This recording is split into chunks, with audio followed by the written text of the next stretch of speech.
Hi. இப்போ நம்ம பெங்களூரில் இருக்கிற சிவஹோம் சிவா டெம்பிளுக்கு தான் வந்திருக்கிறோம். இந்த இடம் எங்கே இருக்குது அப்படின்னா முருகேஸ்பாளையம்ன்ற இடத்துல இருக்குது. இப்போது இங்கே வந்துட்டு என்ட்ரி டிக்கெட் பார்த்துட்டிங்கன்னா ரூ. 350. ரூ. 200 டிக்கெட் இருக்குது. உங்களுக்கு எது சௌகரியமோ அதை பார்த்து வாங்கிக்கோங்க. இப்போ நம்ம ரூ. 350 டிக்கெட் வாங்கியிருக்கோம். இந்த ரூ. 350 நிறைய பூஜை பொருட்கள்லாம் கொடுத்துருக்காங்க. இந்த பூஜை பொருட்களில் வந்துட்டு முக்கியமானது பார்த்துட்டிங்கன்னா ருத்ராஜம். இந்த ருத்ராஜத்தை வந்துட்டு இங்கே இருக்கிற கிணியில் வந்துட்டு நம்ம ஓம் நமசிவாயா அப்படின்னு சொல்லிட்டு போடணும். அப்படி போட்டால் ரொம்ப நல்லது அப்படின்னு சொன்னாங்க. ஓகே, இப்போ ஃபோன் இங்கே நம்ம வச்சுட்டு அவங்க சொன்ன மாதிரி போய் போட்டு வரலாம். ஓகே,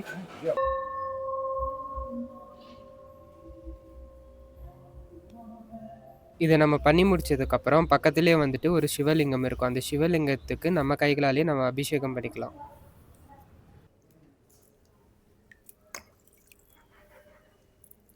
அபிஷேகம் பண்ணி முடிச்சதுக்கப்புறம் நமக்கு ஒரு கயிறு கொடுத்துருப்பாங்க. அது இங்கே தெரிகிற இந்த ட்ரீயில் வந்து நம்ம கட்டணும். அப்படி நம்ம கட்டுறதுனால நம்மளோட ஆசைகள் நிறைவேறும், நம்மக்கிட்ட இருக்கிற கஷ்டங்கள் விலகி போகும் அப்படின்ற மாதிரி சொல்கிறாங்க. கயிறு கட்டி முடிச்சதுக்கப்புறம் அப்படியே பின்னாடி திரும்பினோம்னா 32 அடிக்கு ஒரு விநாயகர் சிலை இருக்கும். அது நம்ம படிக்கட்டு ஏறி போய் பக்கத்தில் போய் பார்க்கலாம். அப்படியே நம்ம அதை பார்த்து முடிச்சதுக்கப்புறம் கொஞ்சம் சைடாக வந்து நின்னோம் அப்படின்னா நமக்கு இங்கிருந்தே சிவன் சிலை வந்துட்டு ரொம்ப நல்லாவே தெரியும். இந்த விநாயகர் சிலைக்கு பின்னாடியே ஒரு குகை இருக்கும். அந்த குகைக்குள்ளே நம்ம போனோம்னா பத்ரிநாத், கேதார்நாத், ரிஷிகேஷ் இந்த மாதிரி இந்த கோயில்களில் சிவன் எப்படி காட்சி அளிச்சிருக்காரு அப்படின்றத இங்கே அப்படியே செஞ்சு வச்சுருப்பாங்க.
மொத்தம் இந்த இடத்துல வந்து 2 குகை இருக்குது. நம்ம ஒரு குகையை இப்போ பார்த்துட்டோம். இப்போ இன்னொரு குகை இருக்குது, அதையும் பாருங்கள்.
இப்போ நம்ம மனசார நல்லா வேண்டிக்கிட்டு விளக்கேத்தி அதுக்கப்புறம் அந்த விளக்க அணையாம நம்ம தண்ணியில விடணும்.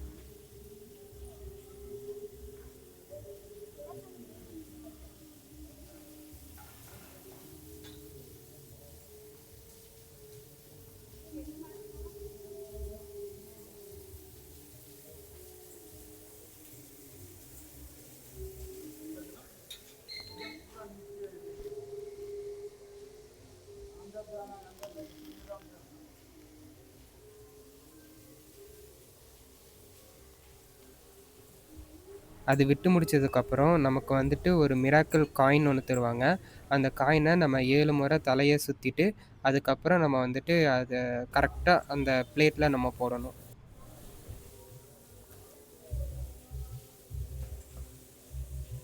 அதுக்கப்புறம் நமக்கு வந்து ஒரு ஊதுபத்தி ஒன்று கொடுத்துருப்பாங்க. அது வந்துட்டு நம்ம மனசார ஒருத்தரை நினச்சிட்டு நம்ம அங்கே பற்ற வச்சு அந்த இடத்துல வந்து வைக்கணும்.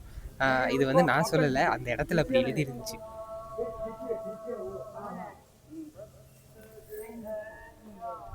அதுக்கப்புறம் கடைசியாக நமக்கு வந்துட்டு ஒரு பிளாக் கலரில் ஒரு துணி மாதிரி ஒன்று தந்திருக்காங்க. அது வந்துட்டு இந்த சாமியை நம்ம கும்பிட்டு அதுக்கப்புறம் நம்ம அதை தலையை சுற்றி அப்புறம் அங்கே தெரிகிற அந்த அக்னி குண்டத்தில் நம்ம வந்து போட்டுடணும். அது பேர் எனக்கு சரியாக தெரில, அது பேர் அப்படி தான் நினைக்கிறேன். அங்கே வந்து நம்ம போட்டுடணும்.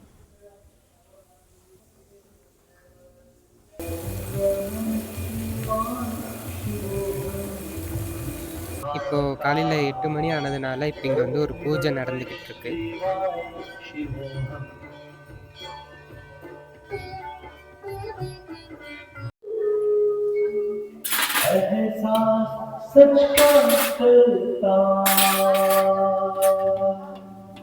நம்ம இந்த வழியாக வந்தோம் அப்படின்னா நம்ம சிவனை ரொம்ப கிட்டவே நம்ம பார்க்கலாம்.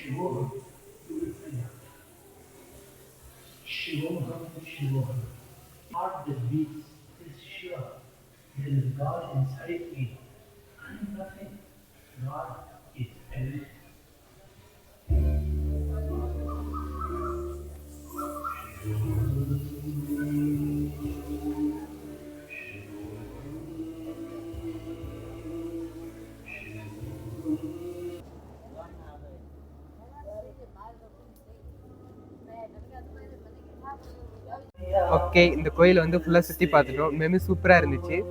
இன்றைக்கி நம்ம வந்திருக்கிற நாளுன்னு பார்த்துட்டு நிறைய பூஜையெல்லாம் நடந்ததுனால இன்னும் நல்லா இருந்துச்சு. நீங்களும் ஃப்ரீயாக இருந்தீங்கன்னா இந்த கோயிலுக்கு வாங்க. நம்ம அடுத்து ஒரு நல்ல வீடியோவில் பார்க்கலாம். பாய்.